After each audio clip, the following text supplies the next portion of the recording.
Assalamualaikum warahmatullahi wabarakatuh.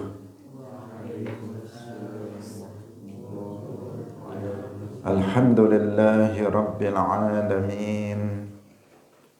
Lahun ni'matu wa lahul fadlu wa lahus sana'ul hasan.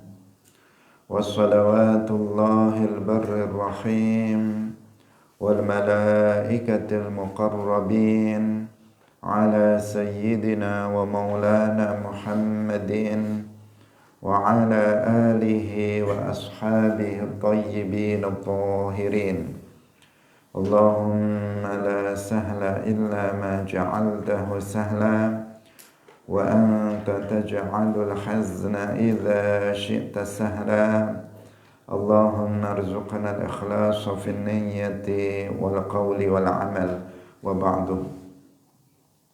إلى النبي المصطفى صلى الله عليه وسلم وإخوانه من الأنبياء والمرسلين والشهداء والصالحين، خصوصا إلى سلطان الأولياء الشيخ عبد القادر الجيلاني وشيخ أحمد الرفاعي وشيخ بهائدنا النقشبندي وشيخنا عبد الله الهرري، وإلى أرواح جميع أهل القبور من المسلمين والمسلمات. الفاتحة. أعوذ بالله من الشيطان الرجيم. بسم الله الرحمن الرحيم. الحمد لله رب العالمين.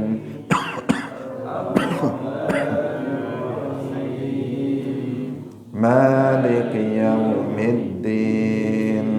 إياك نعبد وإياك نستعين. اهدنا الصراط المستقيم.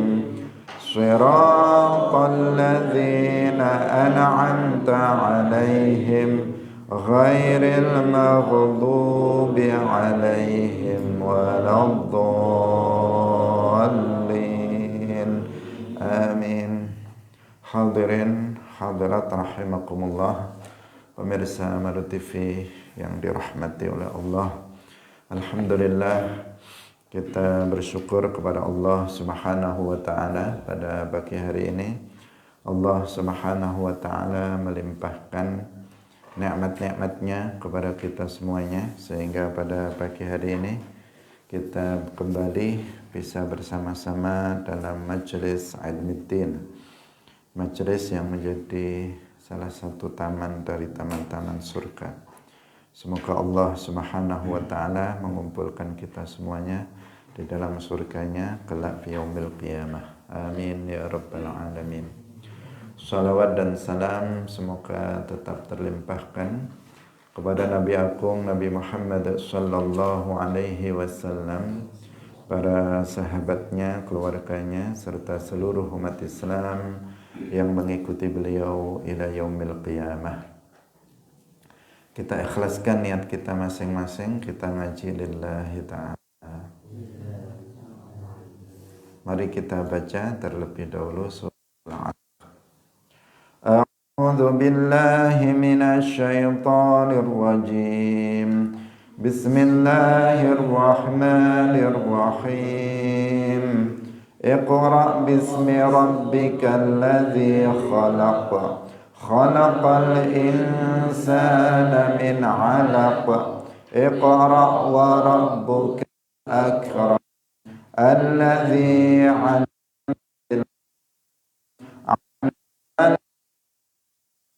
ma lam ya'lam. Kalla innal insana la yatgha ar-ra'ahu istaghna. Inna ila rabbika ar-ruj'a. Ara'aita alladhi yanha 'abdan idha shalla. Ara'aita in kana 'alal huda aw amara bittaqwa. Ara'aita in kadzdzaba wa tawalla. Alam ya'lam bi anna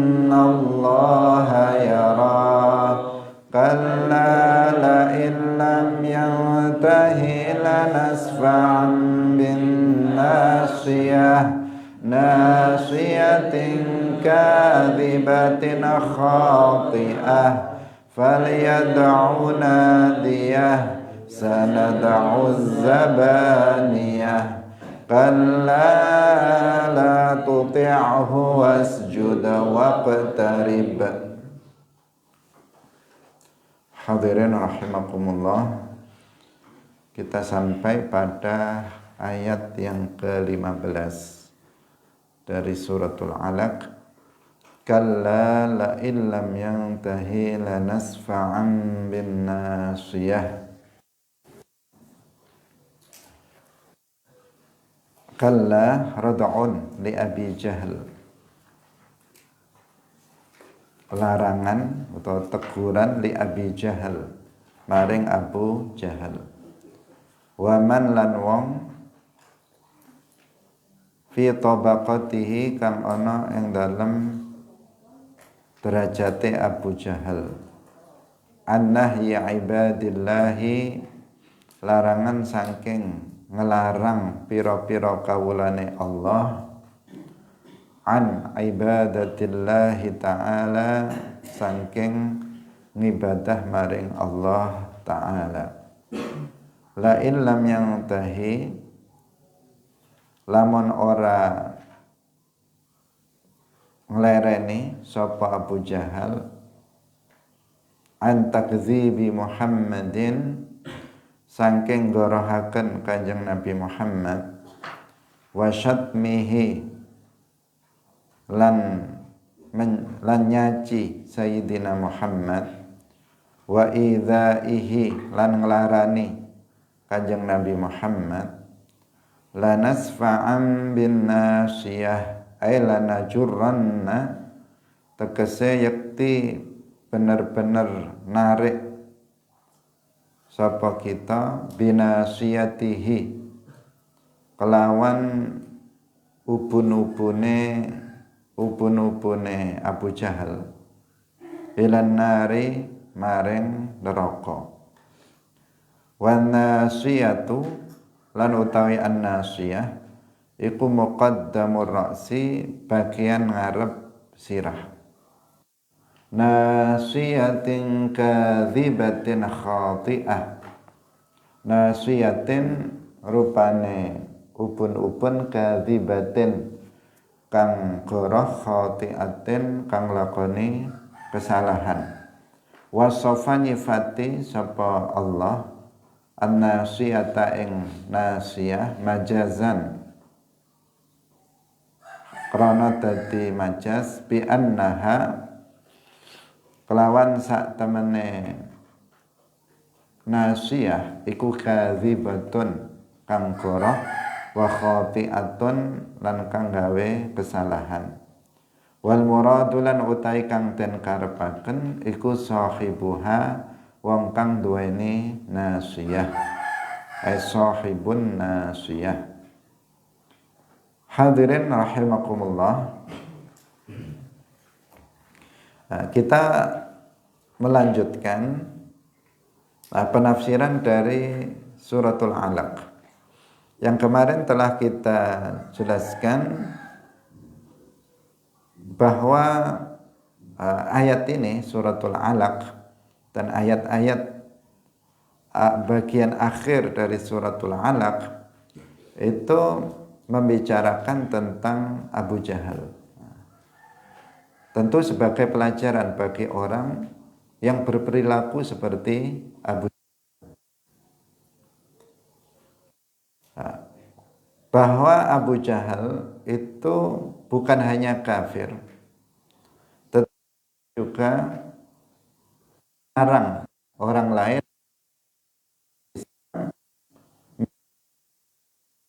iman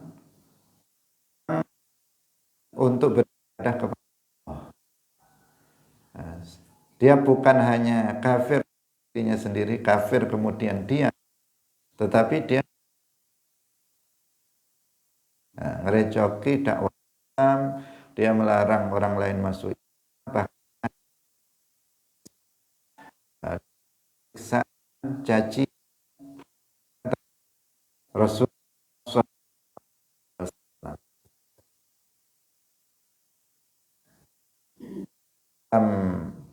ayat sebelumnya bahwa dia yanha abdan idza shalla.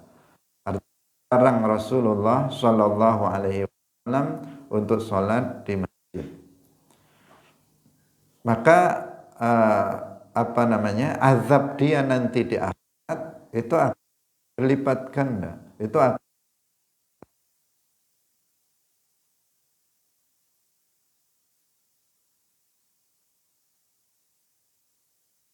di akhir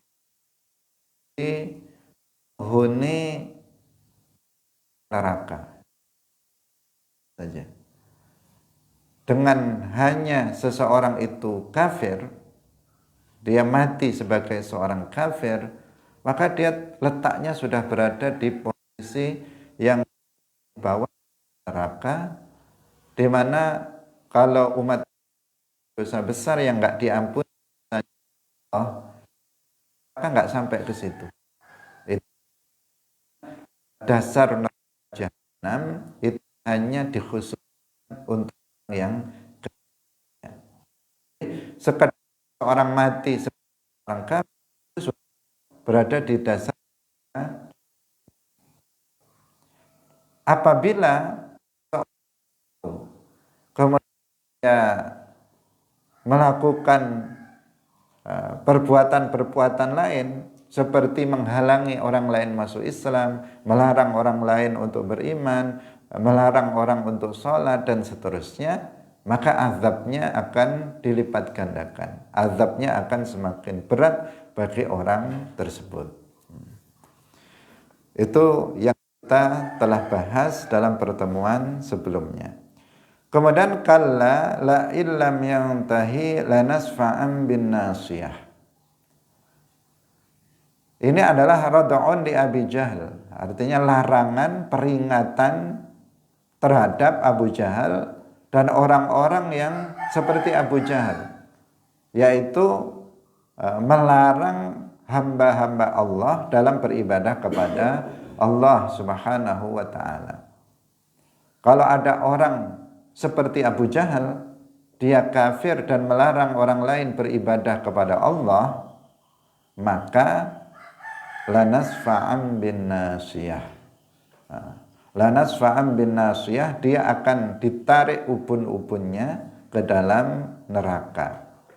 Nasiyah itu adalah biasa diterjemahkan dengan ubun-ubun, yaitu bagian depan dari kepala ini itu ditarik, dimasukkan ke dalam neraka. Maksudnya ya dia dimasukkan ke dalam neraka. Abu Jahal dan orang semacamnya yang dia kafir dan kemudian melarang hamba Allah untuk beribadah kepada Allah, itu nanti akan dimasukkan neraka dengan ditarik ubun-ubunnya. Ini kalau ubun-ubunnya ditarik kan sakit. Kalau kalian misalnya ubun-ubunnya sini ditarik, maka akan makin terhina, ya, terhina dia ke dalam nasiyatin kadzibatin khati'ah. Di sini ada penjelasan bahwa di sini nasiyah itu disifati dengan kadzibah khati'ah. Padahal nasiyah itu artinya apa? Ubun-ubun ini. Ini arti nasiyah. Sementara yang disifati dengan kadzibah, pembohong, yang bohong dan melakukan kesalahan, itu kan bukan ubun-ubunnya saja, tetapi siapa? Ya orangnya yang punya ubun-ubun itu. Kalau misalnya di sini konteksnya adalah Abu Jahal yang melakukan pendustaan, yang berbohong dan melakukan kekufuran, kemaksiatan, kesalahan, itu ubun-ubunnya saja atau Abu Jahalnya, orangnya? Ya tentu orangnya, bukan ubun-ubunnya yang melakukan kesalahan, yang melakukan kebohongan. Itu bukan hanya ubun-ubunnya. Katakan di sini majaz. Di sini majaz yang dimaksud adalah sahibun nasiyah, Jadi nasiyatin kadzibatin khati'ah, maksudnya sahibun nasiyah itu khati'ah. Nah, jadi namanya orang pun ubun-ubun dalam neraka, ya Abu Jahal dan orang semacam Abu Jahal, orang yang pembohong, kadzibah, ya, kesalahan, maksiatan. Falyad'u nadiyah, falyad'u nadiyah. Ketika Abu Jahal dan orang yang semacamnya nanti pada hari kiamat ditarik ubun-ubunnya dan dimasukkan ke dalam neraka atas perbuatan yang dilakukannya di dunia, maka falyad'u nadiyah. Artinya biarkan dia itu memanggil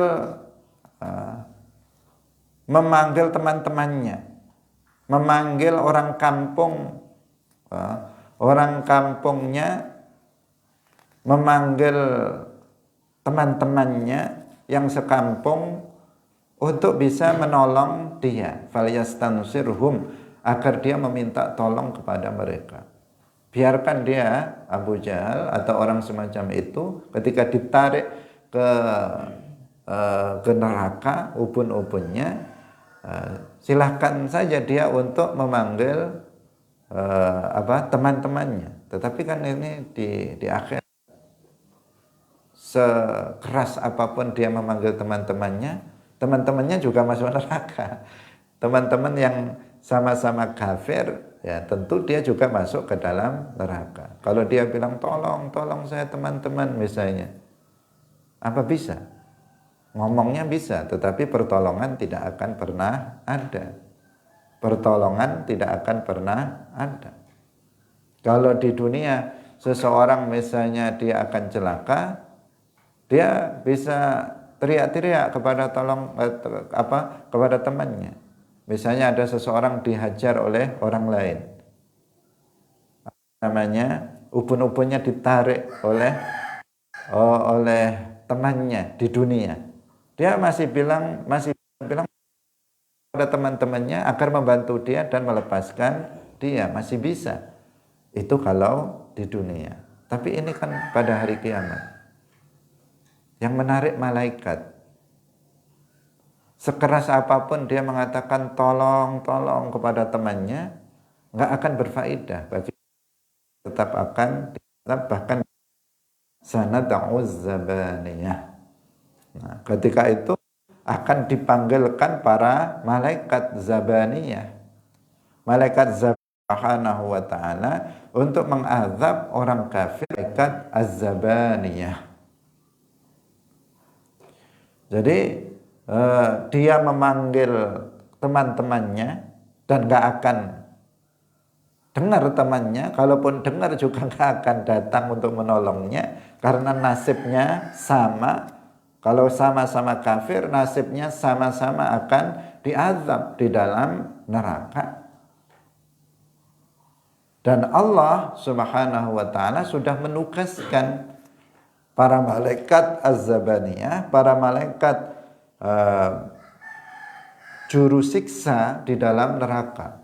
Di dalam neraka banyak para malaikat yang disebut dengan malaikat az-zabaniyah. Itu tadi belum kita artikan ini. Jumlahnya itu ada 19 malaikat. Ada 19 malaikat. Itu pimpinannya saja. Itu ada 19, tetapi malaikatnya jumlahnya banyak sekali yang mereka tugasnya adalah untuk menyiksa orang-orang kafir yang ada di dalam neraka. Yang disebutkan tentang sifatnya itu al-ghilaz asy-syidad. Coba kita terjemahkan dulu. Sanad'u zabaniyah falyad'u nadiyah ay ahla nadihi. Ahla nadihi tegese penduduk kampunge Abu Jahal utawa yang sebelumnya orang kafir, ay majlisihi falyastansirhum, tegese majlise Abu Jahal, falyastansirhum, mongko becik amrih tulung sapa Abu Jahal ing ahla nadihi. Sanad'u zabaniyah, mongko bakal ngundang sapa kita az-zabaniyah ing malaikat zabaniyah. Ay al malaikata, tegese pira-pira malaikat, al-ghiladha kang keras, asyidada tur yo kang kuat, kang keras, lihalakihi kanggo kehancurane Abu Jahal. Kama fil hadisi, kaya keterangan fil hadisi yang dalam hadis. Lauda'a nadihi, lamun manggil sapa wong kafir, nadihi ing penduduk daerah, penduduk kampunge wong kang kafir, la akhadhathu mongko yekti ngalap ing wong kafir sapa az-zabaniyatu, malaikat zabaniyah, ayanan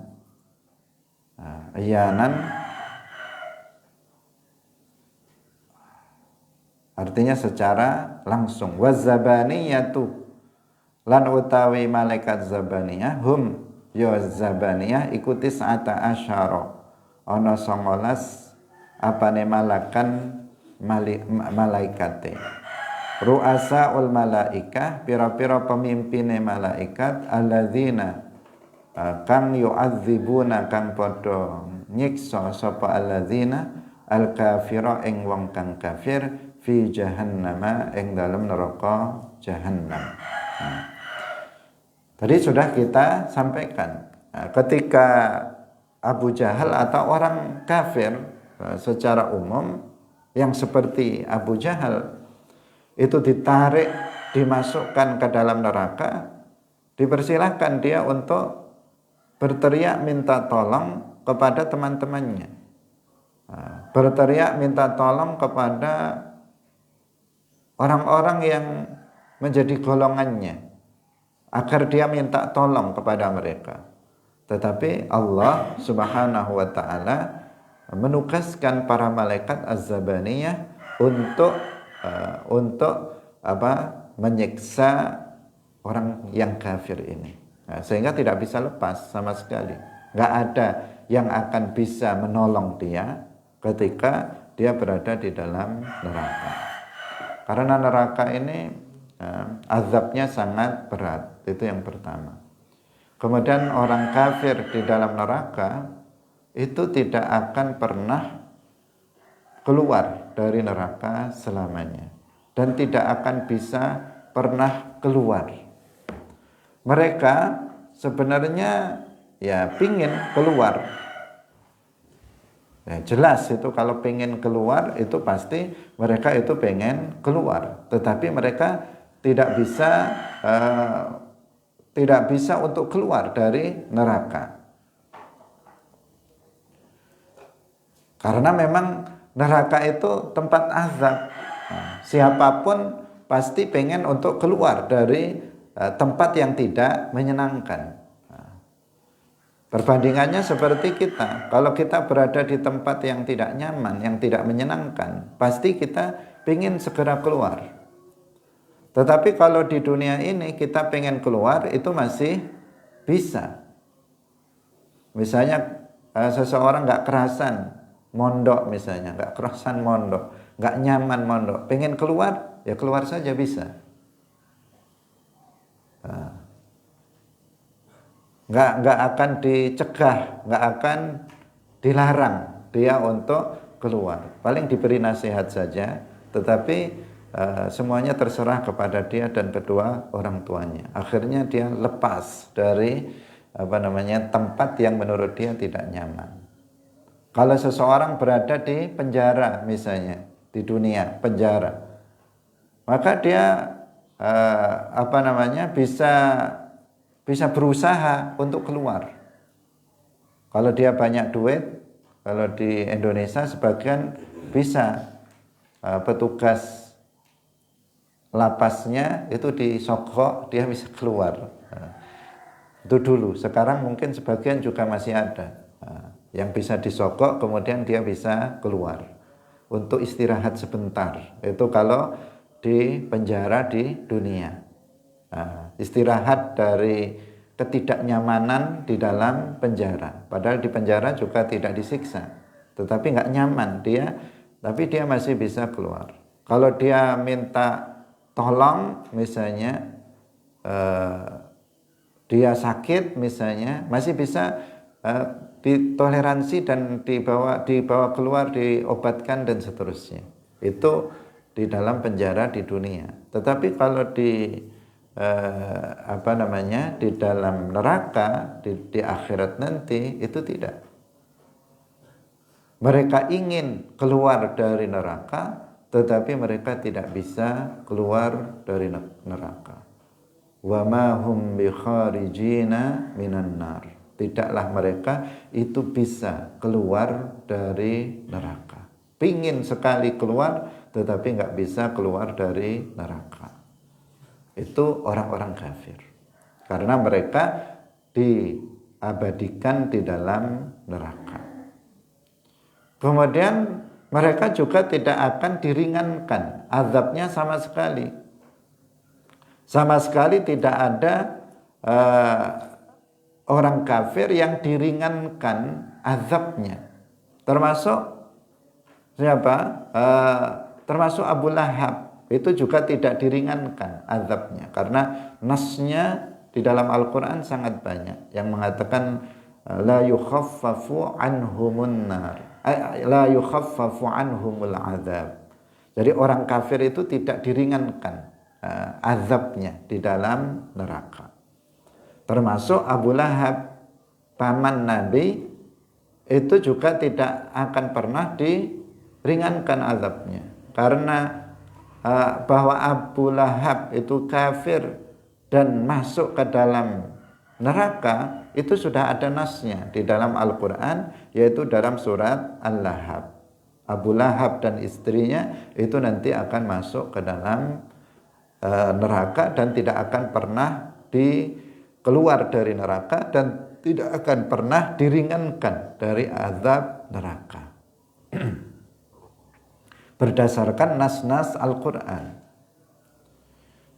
Pernyataan yang mengatakan bahwa Abu Lahab itu diringankan azabnya pada setiap hari kelahiran Nabi, karena dia gembira atas kelahiran Nabi, maka itu pernyataan yang tidak benar. Insya Allah nanti kita uraikan dalam pembahasan surat Al-Lahab. Nah, tetapi itu tidak benar karena menyalahi nas-nas Al-Quran yang menyatakan bahwa tidak ada orang kafir yang azabnya diringankan di dalam neraka. Jadi Abu Jahal dan orang yang semisalnya orang kafir nanti ketika dia diseret ubun-ubunnya dimasukkan ke dalam neraka, dipersilakan dia untuk teriak-teriak minta tolong. Silakan kalau mau minta tolong. Silakan mau minta tolong temannya, mau minta tolong bosnya, mau minta tolong keluarganya, atau mau minta tolong orang satu kampung. Silakan teriak-teriak minta tolong. Tapi mereka nggak akan bisa menolong. Mereka nggak akan bisa menolong dan bahkan mereka tidak dengar apa yang dia teriakkan, karena mereka juga sama dimasukkan ke dalam neraka, diazab di sana. Tidak akan berfaedah permintaan tolong yang dia teriakkan kepada teman-temannya ketika di dunia. Dan ketika itu Allah Subhanahu wa ta'ala itu mengutus, karena di dalam neraka itu Allah mengutus dan menugaskan para malaikat yang disebut dengan malaikat Az-Zabaniyah, yang disebutkan di dalam Al-Quran sifat-sifatnya itu ghiladun syidad. Dalam ayat yang lain dikatakan alaiha malaikatun ghiladun syidadun la ya'sunallaha ma amarahum wa yaf'aluna ma yu'marun.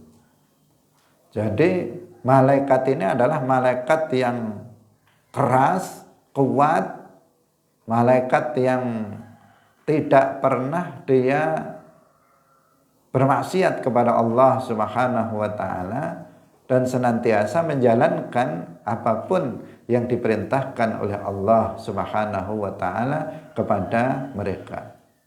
Dan inilah para malaikat, sifat-sifatnya seperti itu. La ya'sunallaha ma amarahum wa yaf'aluna ma yu'marun. Ini sifat semua para malaikat.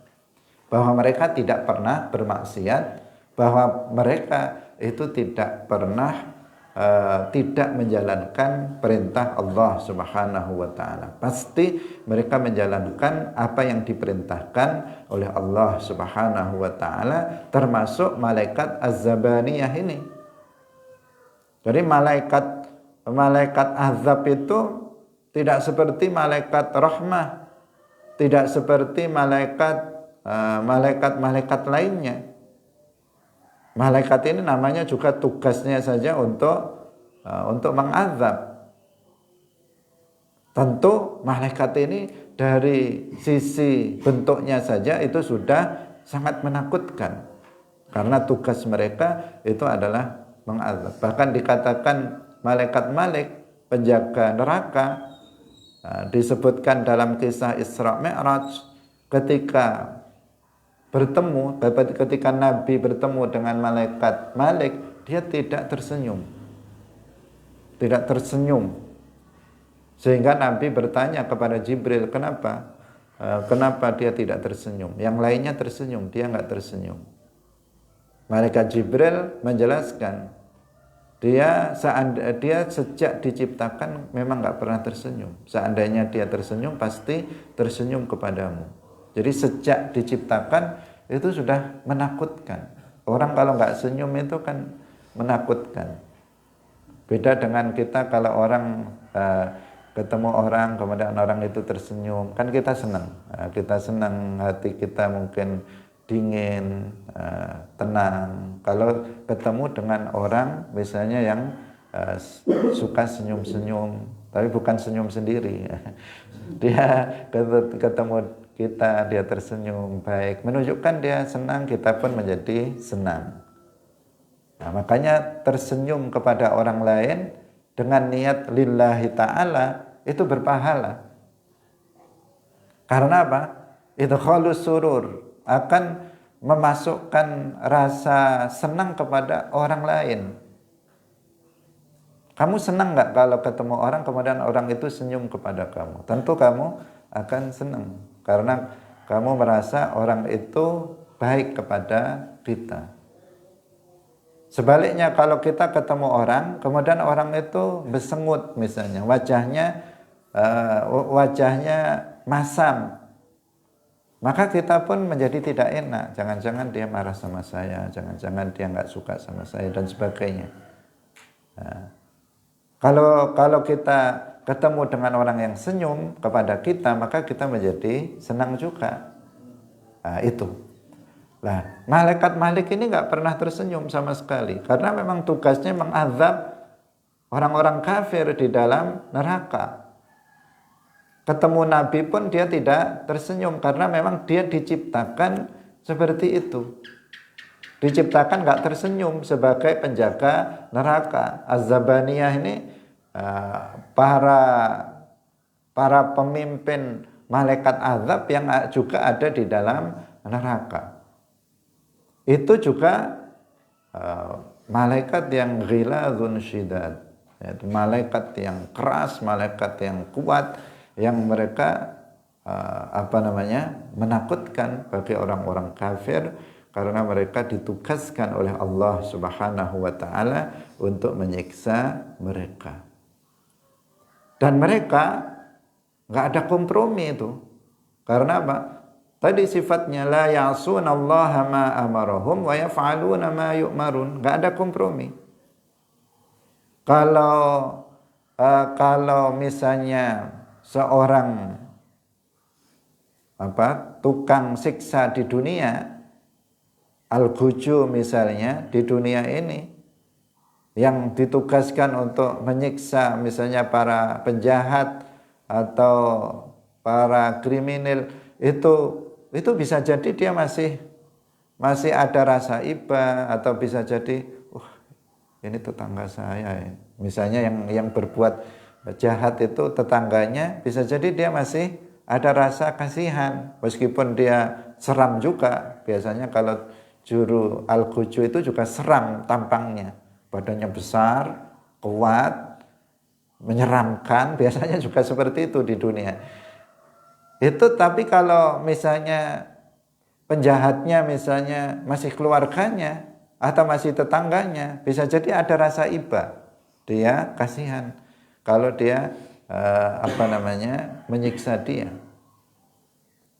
Bisa jadi seperti itu, masih ada rasa iba, masih ada rasa kasihan. Tapi kalau malaikat azabaniyah, para malaikat azab ini nggak ada. Mereka menjalankan apa yang diperintahkan.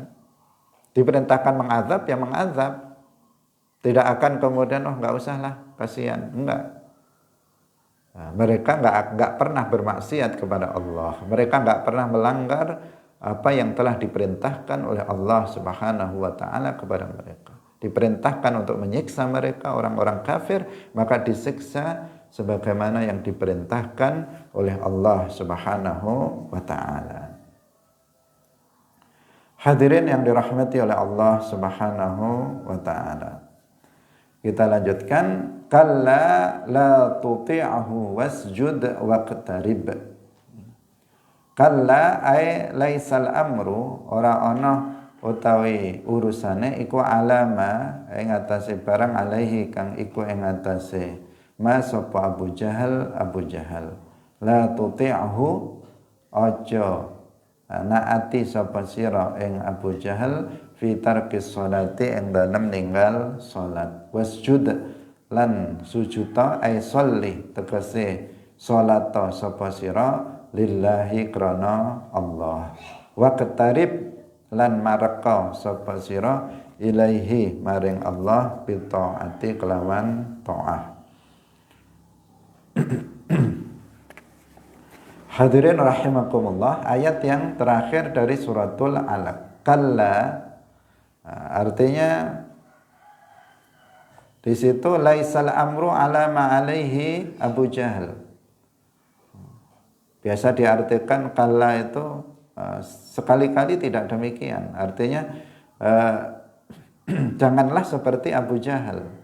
Janganlah melakukan seperti perilaku yang dilakukan oleh Abu Jahal, ya, melarang orang lain masuk Islam, melarang orang lain untuk beribadah kepada Allah Subhanahu wa ta'ala.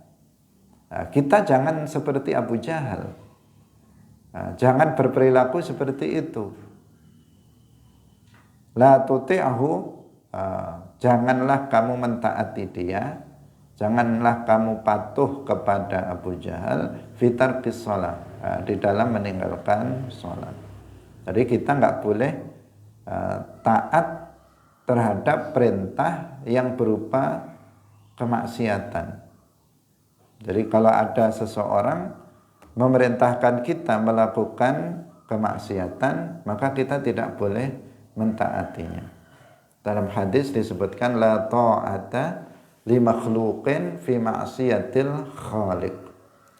Tidak boleh kita taat terhadap makhluk dalam bermaksiat kepada al-khaliq, kepada Allah Subhanahu wa ta'ala.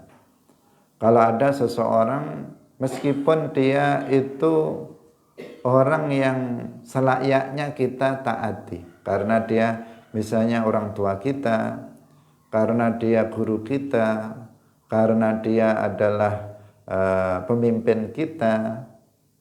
Tapi kalau perintah yang dia perintahkan itu adalah berupa kemaksiatan, maka nggak boleh kita untuk mentaatinya. Atau diperintah kufur misalnya, maka tidak boleh seseorang itu mentaati orang tersebut.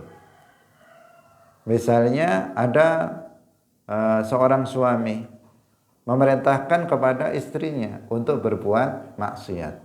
Maka nggak boleh si istri itu melakukan kemaksiatan.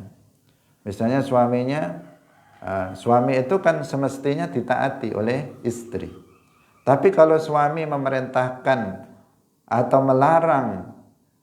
memerintahkan kepada kemaksiatan atau melarang melakukan perbuatan ketaatan, maka jangan ditaati. Misalnya suami melarang istrinya nggak usah sholat. Misalnya suaminya, kamu nggak usah sholat, kata suaminya kepada istrinya.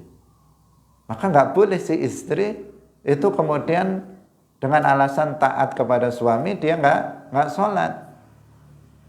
Karena la ta'ata li makhluqin fi maksiatil khaliq.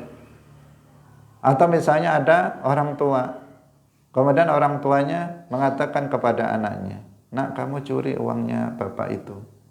Misalnya, suruh nyuri anaknya.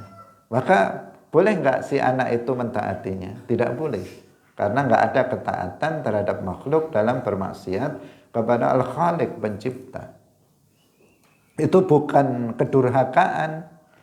Jika si istri misalnya menentang suami dengan pengertian tidak menjalankan perintah suami karena perintahnya itu maksiat, itu bukan kedurhakaan si istri terhadap suami. Kalau misalnya seorang anak tidak mau menjalankan perintah kedua orang tua yang berupa kemaksiatan, itu bukan durhaka kepada kedua orang tua. Meskipun bisa jadi kedua orang tuanya itu sakit hatinya, disuruh nyuri kok nggak mau misalnya. Bisa jadi sakit hati kedua orang tuanya karena anaknya nggak mau disuruh mencuri. Padahal dia sedang butuh untuk makan, dia ada kebutuhan yang dia butuhkan. Anaknya disuruh nyuri nggak mau. Bisa jadi kedua orang tuanya sakit hati. Tetapi anaknya tidak dihukumi dia telah durhaka kepada kedua orang tua. Karena memang dalam syariat Islam nggak boleh seseorang mentaati makhluk dalam kemaksiatan kepada Allah. Apalagi dalam kekufuran. Meskipun sebagian dilarang oleh orang kafir pada zaman dulu, pada zaman Nabi, dilarang mereka untuk masuk Islam, ya masuk Islam saja. Nggak usah ditaati. Meskipun dilarang mereka untuk sholat, tetap sholat saja. Orang-orang kafir di saat itu, orang pembesar kafir Quraisy, mereka melarang. Bahkan banyak para hamba sahaya yang masuk Islam itu disiksa oleh tuannya agar mereka meninggalkan ibadah kepada Allah, agar mereka meninggalkan Islam, agar mereka keluar dari Islam. Tetapi mereka bertahan dalam keimanan. Bahkan sebagian mereka itu mati karena mempertahankan keimanan, nggak mau taat kepada orang kafir. Seperti keluarga Ammar bin Yasir. Sumayyah, ibu dari Ammar, dia terbunuh karena mempertahankan Islamnya. Karena diperintahkan oleh sayyidnya, oleh pemiliknya agar keluar dari Islam, agar meninggalkan ibadah kepada Allah.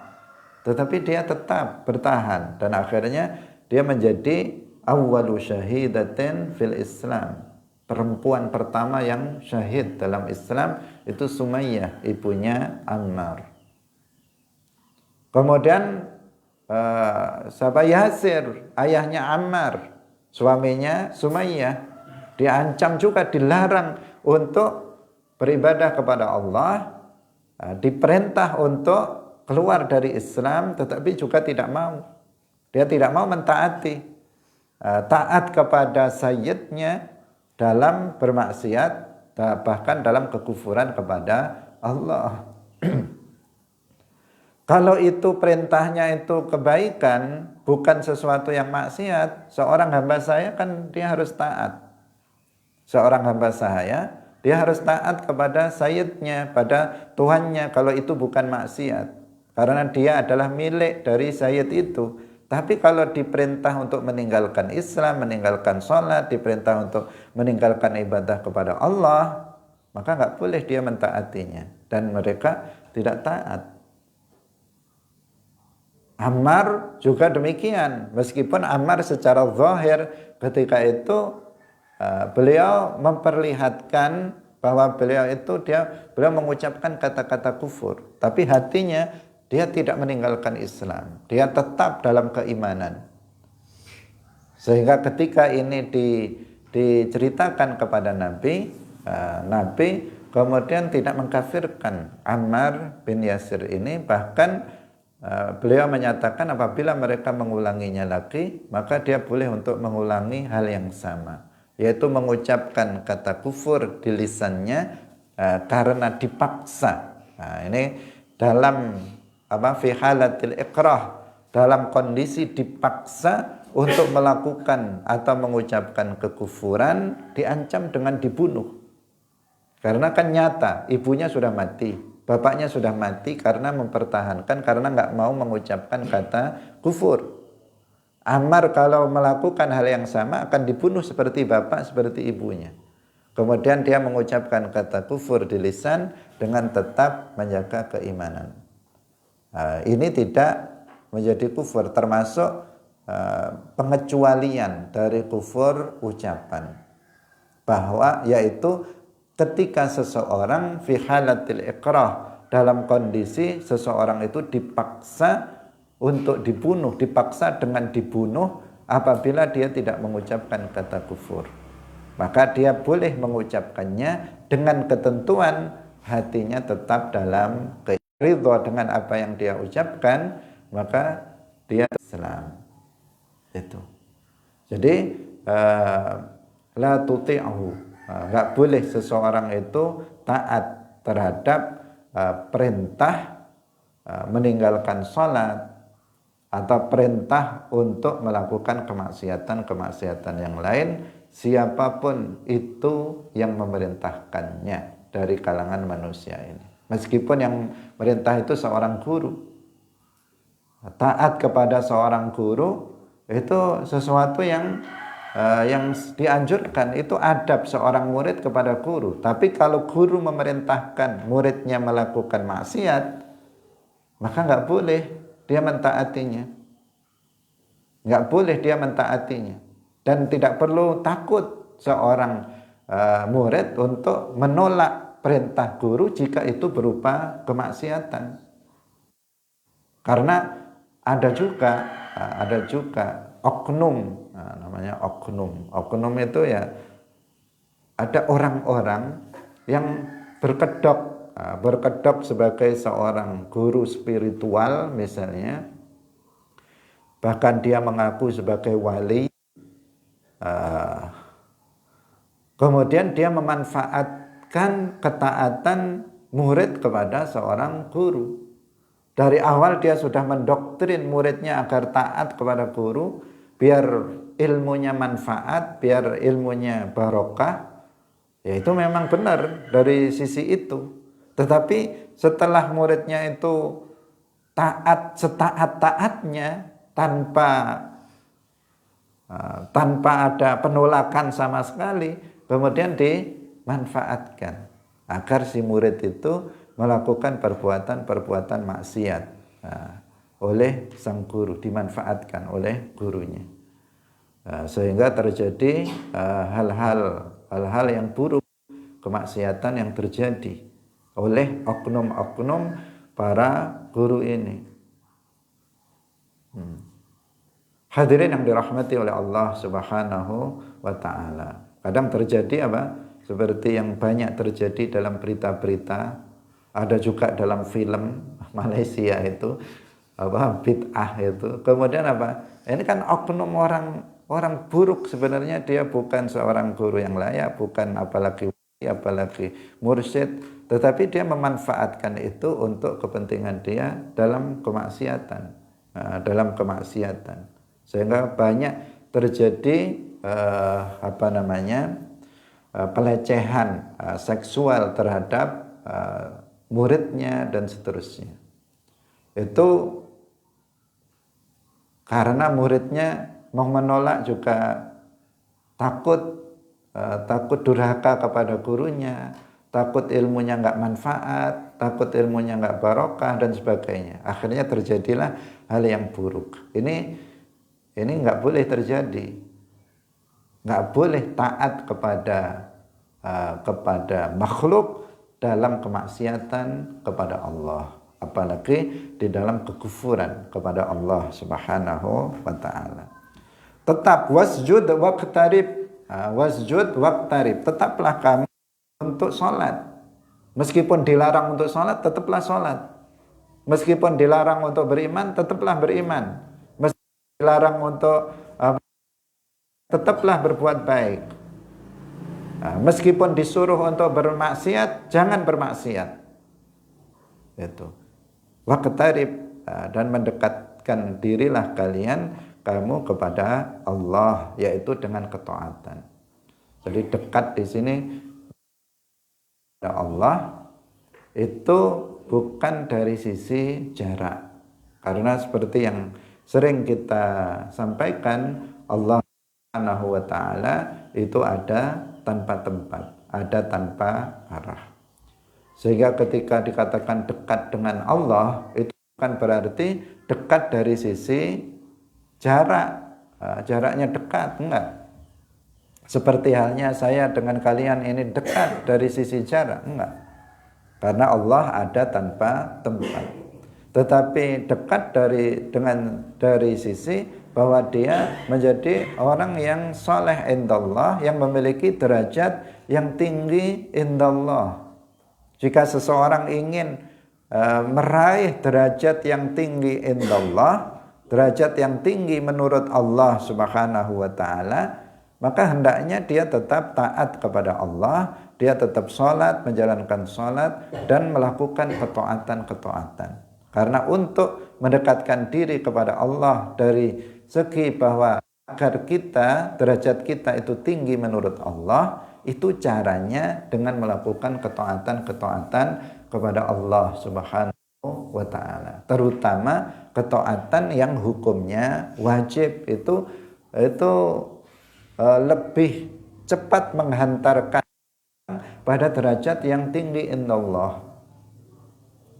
Dalam sebuah hadis qudsi disebutkan, Rasulullah bersabda, Allah qarraba ilayya abdi bisyai'in ahabba ilayya mimma aftaradtu alaih.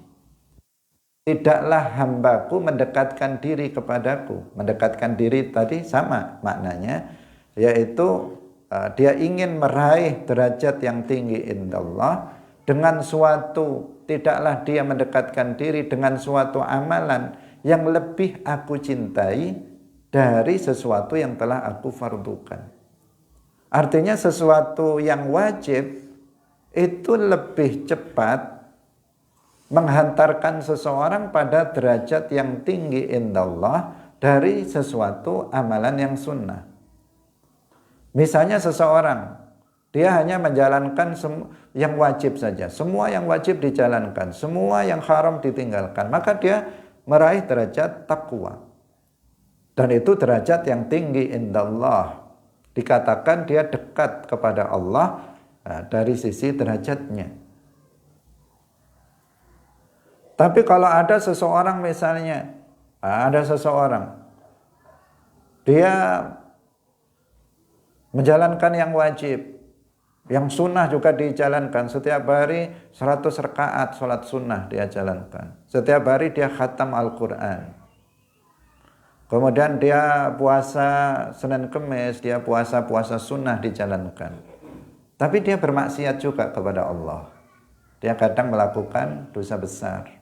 Dia kadang ngerasani orang juga, menggibah orang. Di satu sisi dia ibadahnya luar biasa, sholatnya selalu jamaah, kemudian wiritannya terus menerus, sedekah nggak pernah berhenti, berinfak nggak pernah berhenti, sholat malam setiap malam, setiap hari 100 rakaat nggak kurang misalnya. Tapi kadang kalau pagi dia ke rumah tetangganya menyebarkan aib orang, dia menghibah temannya. Orang ini rendah derajat. rendah derajatnya dibandingkan dengan yang pertama. Zahirnya dia hanya yang wajib saja, tetapi yang haram semuanya ditinggalkan, yang wajib semuanya dijalankan. Terlihat zahirnya kalau pagi ya dia nggak terlihat habis sholat subuh ya udah nggak wiritan sampai duha ya. Sholat duha juga enggak karena dia ada di sawah misalnya, di toko.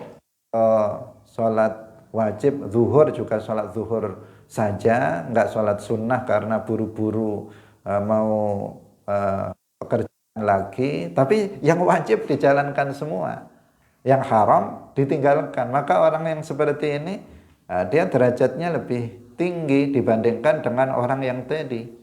Dia secara zahir dari sisi ketaatan bagus, tetapi dia ternyata masih melakukan perkara yang haram. Karena takwa itu menjalankan yang wajib dan meninggalkan yang haram. Kalau dia tadi menjalankan yang wajib tapi masih melakukan yang haram. Hadirin yang dirahmati oleh Allah Subhanahu wa taala. Jadi waqtarib ilaihi bitta'ah. Jadi mendekatkan diri kepada Allah itu dengan ketaatan, karena dekat di sini artinya adalah dekat dari sisi derajat. Ingin kita menjadi orang yang derajatnya tinggi menurut Allah. Kalau derajatnya tinggi menurut Allah, maka nanti akan dimasukkan ke dalam surga dan diberi kenikmatan-kenikmatan yang berbeda dengan kenikmatan yang diberikan kepada orang mukmin biasa yang yang tidak bertakwa. Hadirin rahimakumullah. Jadi ayat terakhir ini adalah termasuk ayat sajdah. Ayatus sajdah yang kita disunnahkan untuk jika kita membacanya atau kita mendengarnya. Sebagian ada kalau tidak sujud subhanallah walhamdulillah wala ilaha illallah wallahu akbar. Ada yang mengatakan seperti itu, tetapi itu bukan pendapat yang mu'tamad. Yang mu'tamad ya sujud tilawah, sujud baik itu dalam sholat atau sholat. Kalau orang membaca, maka orang yang membaca disunnahkan untuk melakukan sujud tilawah. Orang yang nah, kalau dalam sholat misalnya sholat imamnya membaca membaca surat Al-Alaq di akhir wasjud waqtarib, kemudian imamnya langsung sujud untuk sujud tilawah, kemudian lagi kemudian seterusnya. Itu disunahkan baik di dalam sholat maupun di luar sholat. Waktu sudah habis dan kita sudah menyelesaikan pembahasan tafsir surah Al-Alaq, akan masuk pada suratul Qadr. Fikum wallahul muwaffiq ila aqwamit thoriq. Wassalamualaikum warahmatullahi wabarakatuh. La ilaha illallah. Allahumma salli ala sayyidina Muhammad wa ala alihi wa sahbihi wa sallim. Rabbi ghfirli wa liwalidayya wa lil mu'minina wal mu'minat.